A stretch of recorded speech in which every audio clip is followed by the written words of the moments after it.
everyone. My name is Rodel Tumanwa, civil reporter of Brookfield. So my topic is all about Article 357, prohibited publication of act referred to in official proceedings.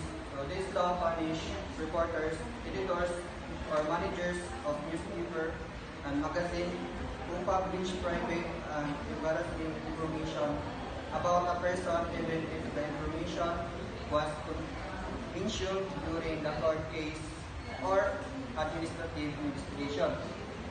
So the purpose of this law is to protect a person's honor, dignity, or reputation just because a private matter is discussed in court. Does not mean it should automatically be published for public to read. So, next. Article 358, slander. So, slander is also called oral defamation. It happens when a person speaks insulting or damaging words against another person in public or directly to others. The word spoken must destroy or damage the reputation, honor, or dignity of the offended person. So, the purpose of this law is na-divide siya into two kinds. First is the serious slander. The words are very insulting, offensive, or humiliating. Next is the simple slander. When insult is lighter and not very serious. For example, a person publicly accuses someone of being a thief without a proof. That may be considered serious slander because it can destroy a person's reputation. However, the insult is less harmful or said in anger without serious damage to reputation. It might only be considered simple slander.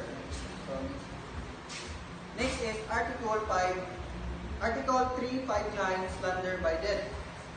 So, slander by death happens when a person insult or humiliate other person through action instead of words.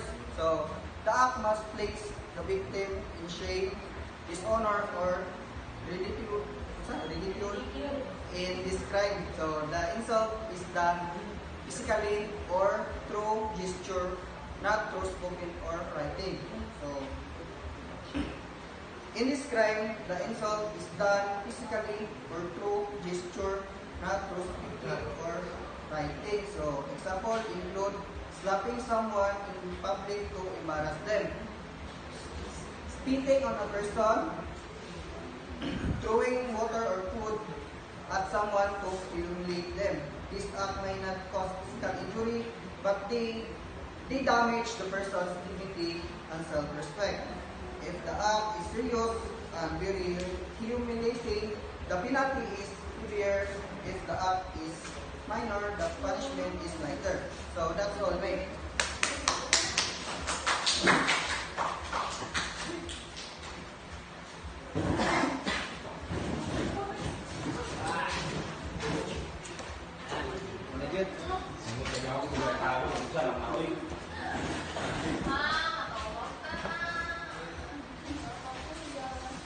Dia bagi saya tak dia lagi. Nek, kita tak ada.